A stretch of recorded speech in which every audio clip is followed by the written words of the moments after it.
I, F32, have just found out that my husband, M34, has been lying to me about his work hours. Specifically, he is choosing to work less and blaming outside circumstances for lack of work. Hi Reddit. My husband of 7 years has always worked in the trades. He's great at what he does and has told me on multiple occasions that he feels happy and fulfilled in his career. He works for a small building company that is locally owned, and it pays pretty well. However, as you all know, it's getting increasingly harder and harder to make ends meet these days. We live in a very expensive city, and things are getting pricier and pricier. I should also note, I work a full-time job, 40-hour weeks, and frequently pick up overtime shifts on my off days so we can have a little extra money for trips or fun activities. Over the past year, there have been less and less hours for my husband at work. He frequently comes home from the job site early, citing weather challenges or that the client didn't have anything for them to do. He will tell me, the boss put it to a vote and most of the crew decided to call it a half day because of the heat / the rain / the cold / the wind / etc. We showed up to the site, and there was no work, so we called it a day. This has been a constant source of frustration because working less than 40 hours on the regular really stresses the budget. However, I realize this is out of his control. Sometimes I have brought up finding extra work, but my husband always shuts this down. He says he is so happy at this job that he couldn't imagine finding another, or he doesn't believe a side hustle exists that would fit into his schedule. This total shutdown of any consideration has led to a few arguments. His company also takes an entire month off every winter. This is something his boss decided. It's over the holidays, which means that not only do we have the stress of less holiday money, unemployment insurance does not pay full wage, but my work is especially busy during this time. This has led to resentment. But again, outside of his control. So Reddit. We are at a company party / picnic event this weekend when I learned directly from his coworkers that what he has been telling me is a complete lie. There have been no votes to call it early due to the weather. He made that call on his own. There has been no half day because there is no work, just I volunteer to go home since we have too many people today. The lovely holiday month off? Guess whose idea that was? In fact, he brought it up at a staff meeting with exact words, "I want a month off," when the boss asked what everyone thought they should do during the winter slow months. I am completely speechless that my husband could be so shockingly lazy and selfish. I am feeling very angry and frankly, repulsed. Any tips on broaching this conversation without my eyes glowing red? Comments. This was my life, and this is one of the reasons why he is my ex-husband. What do you do when you realize your spouse is a liar who is okay taking advantage of you? He's okay with you working 2 jobs, so he can work less than 1 job. Does he at least do more chores to even out the total workload? I'm so sorry. This is something I would divorce over. Completely broken trust, and hurting our combined financial future. Plus he's lazy. I wouldn't even have a conversation about it. He saw you stressing out, working extra and worrying about money, and he didn't care. I, 23F, walked away from my 2-year relationship with my boyfriend, 26M, over traditional expectations and financial incompatibility. Did I make a mistake? I, 23F, recently ended my relationship of 2 years with my boyfriend, 26M. We are both working IT professionals living in Bangalore, but the moment our families met to discuss marriage, massive red flags regarding traditional gender roles, finances, and communication started to appear. I am a very logical and practical person, and the reality of what I was walking into terrified me. Here is a breakdown of exactly what happened. The eldest Bahu, eldest daughter-in-law, expectation ***, his family expects us to live in a joint household with his parents and younger brother. Now this is something Eve known from the beginning because his father has health issues. Before our families met he reassured me that his mother would accept me as her own daughter and whatnot, and after the families met she said I would live like the eldest Bahu.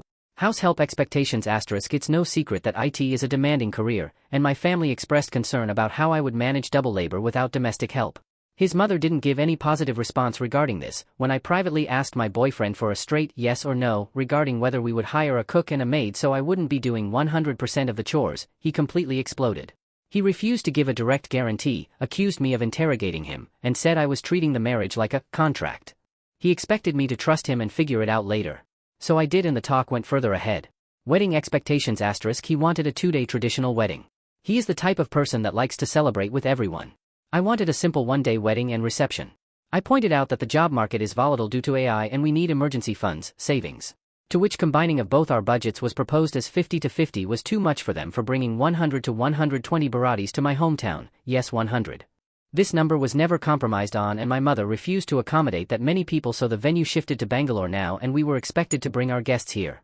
Dietary restrictions ***, his family is strictly vegetarian and religious. I am never allowed to bring or eat non-veg inside the house. His mother even added that I cannot eat outside and come back there. Every time I tried to have a logical discussion about our future, he would deflect. Accused me of disrespecting his parents for simply asking questions.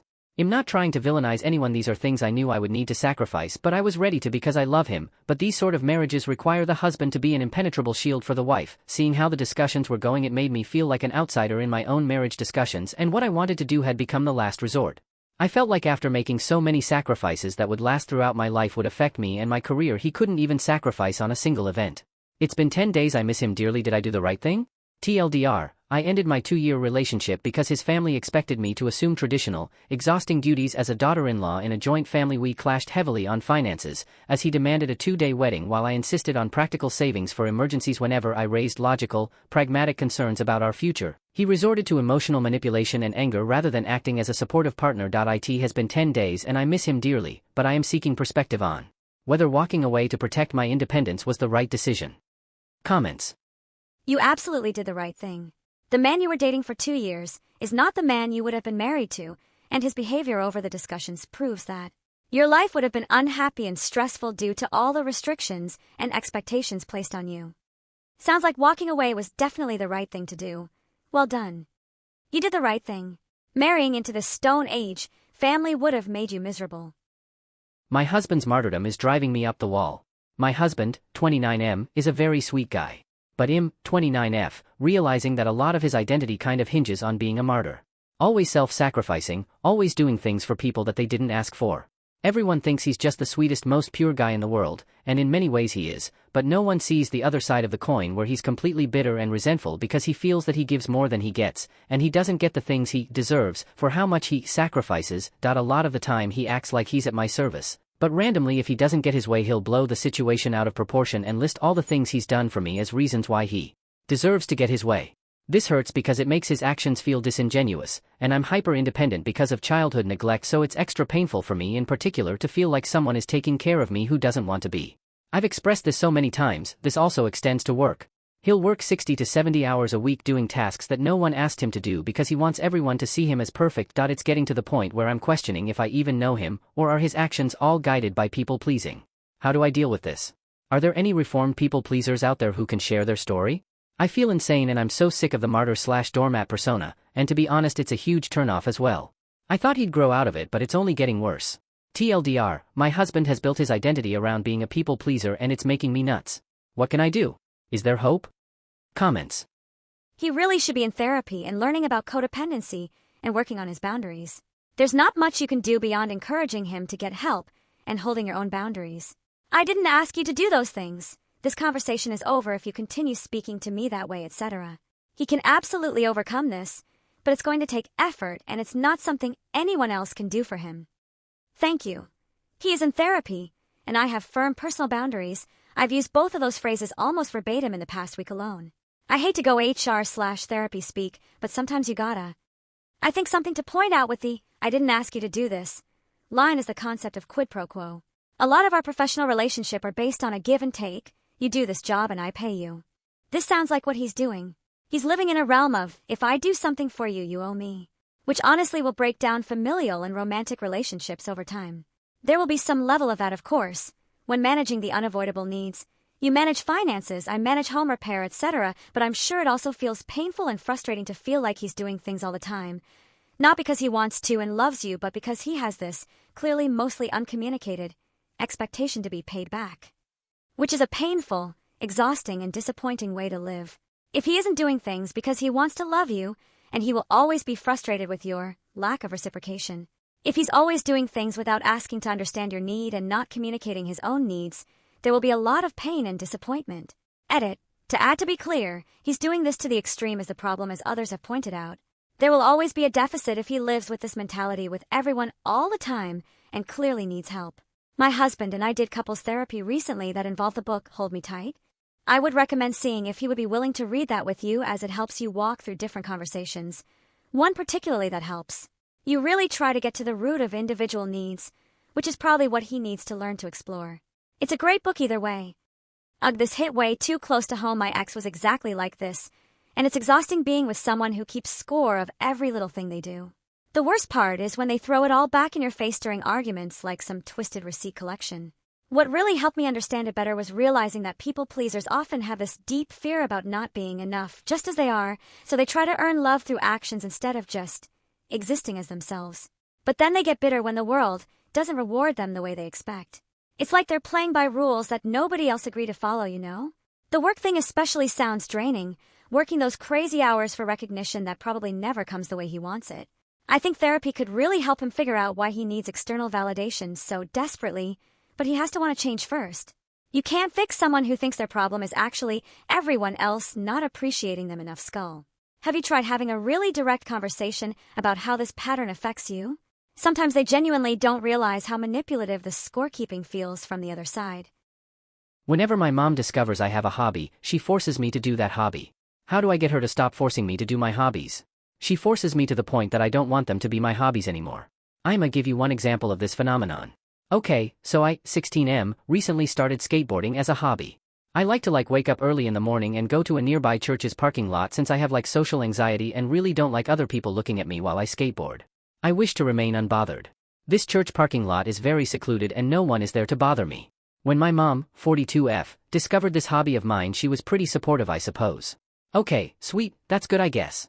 I suppose this is because she doesn't want me to just stay in my room all day. The issue is, she gets too passionate about what hobbies I have and skateboarding is no exception.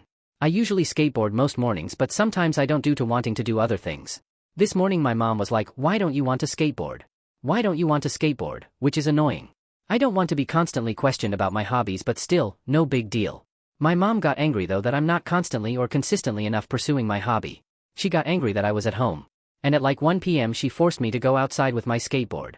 Ugh, at 1 p.m. there's just so many people looking at me, too many people awake. I told her I didn't want to do it right now but she yelled at me and made me. She legit, like one would walk a dog, walked me bro. She literally forced me to ride my skateboard next to her while she walked around the neighborhood. BROWTF, she was legit walking me like a dog, that's embarrassing. I was pissed bro, I was just not in the mood to skateboard at all. And there were people passing us on the other side of the road walking their dogs and waving to us. I'm not social, I don't want to wave back, I hate that these people are looking at me. It's embarrassing, I know I look goofy being led around the neighborhood being forced to skateboard by my mom. I was trying to tell her, hey, I don't want to do this, but she would respond by yelling and I was embarrassed cause I don't want the whole neighborhood to hear us arguing. I'm not even arguing, I just don't want them to hear her yelling at me. She walked me / led me / made me skate to an abandoned house and was like, go around in circles on the driveway, do it, do it, do it, and she made me go around in circles in the driveway. The issue was that since I was being forced to do it, I was just not in the mood bro, I wanted to stop, so obviously if I was in a bad mood I'd be bad at skating. And bro I fell off my board and scrapped my hands and my board went across the road. And she made me walk and collect my board that was across the road, so I had to do a wake of shame. It was embarrassing man and it honestly destroyed the passion I had for skateboarding. I just straight up don't want to do it anymore after being forced. I reckon she thinks that she's helping me by encouraging me to pursue passions and hobbies, but no bro, she just forces me to do shit when she discovers I have a hobby which ends up making me hate the hobby. I know this isn't really that big of a deal, so perhaps the way this affects me psychologically isn't very apparent in this text of mine, but even if it's nothing major it still sucks man, sad face. I'm not gonna go to that church parking lot tomorrow. I was planning to. I was gonna use this day just to chill and then skateboard tomorrow, but she forced me to do stuff I don't want and I just don't want to do my original plans anymore. Get what I mean? I just wish she'd leave me alone and not be breathing down my neck when it comes to my own personal interests. I've known my mom, 42F, since I was born bro, and she's always been like this. This is why I never share my hobbies with her, but unfortunately she discovered that I like to skateboard and ruin my vibes. This is gonna sound harsh but I think it's cause she has no friends, so she is too attached or too how to phrase it, too into my business, you know? Am I overreacting? Is this a normal thing for a parent to do to their kid? What do I do to get her to stop bothering me and stop forcing me to do things after she discovers what I'm passionate about? Also, I feel like this is the reason I have no hobbies. Oh. Another example of this is when I mentioned to my mom that I want to learn Spanish and she forced me to sit at a table for 4 hours and yelled at me if I wasn't reading about Spanish conjugation. She yelled at me if I got distracted. I stopped wanting to learn Spanish. Another example is when I started working out and doing push-ups and lifting weights and stuff. When she discovered I was doing this she was like, oh, that's great, and then forced me to do it. She'd force me to exercise bro. If I didn't do an hour of exercise she would yell at me and take my phone away. TLDR, I, 16M, got into hobby of skateboarding, mom, 42F, discovered this hobby and forced me to do it when I didn't want to, which made me not like skateboarding anymore. This is something she does to me with every hobby I ever had. What do I do to get her to stop bothering me and stop forcing me to do things after she discovers what I'm passionate about? Comments. Definitely not normal. Kids and adults change hobbies, have more than one, get busy, lose interest, etc. You mentioned your mom doesn't have any friends. Does she have hobbies that she does on her own? And is she doing something when you're out of the house she feels she can't do when you're there? After all, the Spanish and other hobbies would be done at home. Ache how to change her behavior honestly, but don't let her kill your passion. If you like something, keep at it. Even if you gotta fake sucking, take a break, or just hide somewhere so she thinks you're doing hobby instead of whatever else.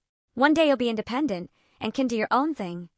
Nah, she doesn't have any of her own hobbies. There's nothing she's doing on her own when I'm out of the house besides looking at Facebook. That sucks.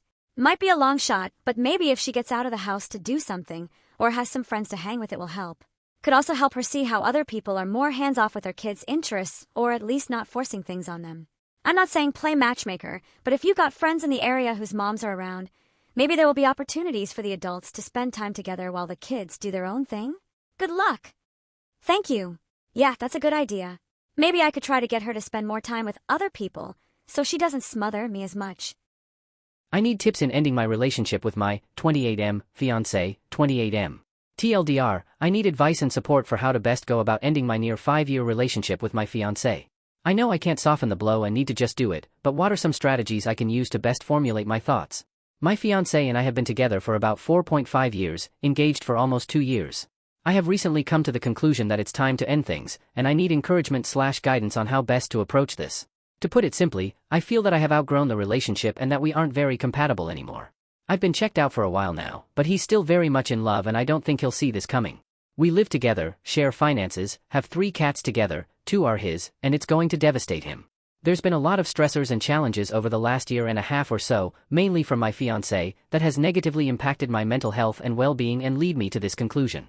I've alluded to my inability to hang on and be patient for much longer for months in conversations we've had. He is in an advanced degree program and can't seem to finish it. He was supposed to be done a year and a half ago yet rarely works on it, which holds us both back. He still is very much in the college student mindset and smokes a ton of weed, whereas I do not. I used to a lot, but haven't for a year. He makes little to no money as a result and I've been financially supporting us both for years at this point. I'm talking like 75/25, even more contributions from me as of late. He sometimes verbally acknowledges how hard this is on me and wants to be better, yet his actions don't affirm that. He is addicted to video games and his online friends. He'd rather do this for hours every night than help maintain our life with chores and spend time with me. Needless to say, I need advice on how to best approach this conversation. I know it will hurt him and I just have to be upfront and honest for the betterment of both of us. It's hard for me too, especially knowing I'm losing his incredible family and 2 of my 3 furry children. But obviously it's scary and I'm seeking opinions. Please help, and thank you in advance, you wonderful people. Love. Update, I did it. Thank you so much to everyone for your very thoughtful replies. It helped a lot, and last night I did rip off the band-aid. It went okay and was a relatively short conversation which I didn't totally expect. He was more mad than anything that I have just decided it's done and we can't work on things to make it better. But how I feel just is, it's not going to change and it's not fair to either of us to keep up the charade. He's mad that I seemingly don't know the meaning of a commitment and promise we made when we got engaged. But in the end, he's going to feel how he feels and I know in my gut this is the right decision for both of us, no matter how jarring and difficult it's going to be. Now on to figuring out the logistics of separating our lives. I'm thankful I have work to jet off to during the day, and I'm glad his off days from work are today and tomorrow so he has ample time to process on his own initially. I'm also going to visit my family out of town this weekend, which I think will be a good separation, and have a vacation planned for a week across the country to visit my best friend at the end of the month. I'm holding it together even though I've cried a lot yesterday and today, but I'm proud of myself too. Thanks again. I doubt I'll have another update, but who knows. Comments. The number one thing for you to focus on is this. The longer you draw it out, the harder it is on everyone involved. Your goal is to get from point A together to point B, completely separate, as quickly as possible so that you can both start to heal. He will be upset. That's okay. He will try to bargain with you. Do not give in. No extra chances. This is not a debate, and you aren't going to be convinced to keep trying. Tell him you want to break up. Give him 30 days to be out, and do not budge. If he wants to be friends, you need a bare minimum of 60 days of zero contact first to reset your boundaries and let your feelings cool. If he can't afford it, not your problem. He has friends and family. 30 days to get out. 60 days minimum of zero contact. That's not negotiable. This is awful and I'm sorry you're going through it. The main thing to remember is that there is no way to make this easier on either of you. Breakups are painful. Grief is painful. However, you have a very promising life on the other side of this. The discomfort may last months, but it's only temporary, and it is the cost you must pay to make a better life for yourself. Your justifications don't really matter. That may sound harsh, but the reality is that the only important issue is that your mind is made up and you're ready to move on. Your reasons matter to you, but you don't have to convince him, and if you let yourself get hung up on trying, it will make this process more confusing, more difficult, and more painful. If he agrees with your reasons, he will almost certainly start bargaining to get you to stay, saying he'll quit smoking and video games and refocus on his goals, but you deserve someone who pursues wellness in their life for its own value, the way that you do. If he doesn't agree, you will be trapped in a pedantic and tiring argument, trying to convince him that he is wrong about his perception of himself, which will be destructive and go nowhere. It would be best to prepare a brief statement that sums up your main reason. Essentially, the two of you are growing apart, and you have different priorities and goals, and then just rip the band-aid off, so to speak. I am sorry for how sad and uncomfortable this will be, but I promise from experience, that it will be worth it. Get your finances separated before you tell him. You need your own account at another bank. He could easily wipe you out if you don't prepare beforehand. I always heard that an engagement is a trial marriage. Your trial period was not satisfactory. And that's okay. It's going to suck for a while, but it's going to suck harder and longer if you stay.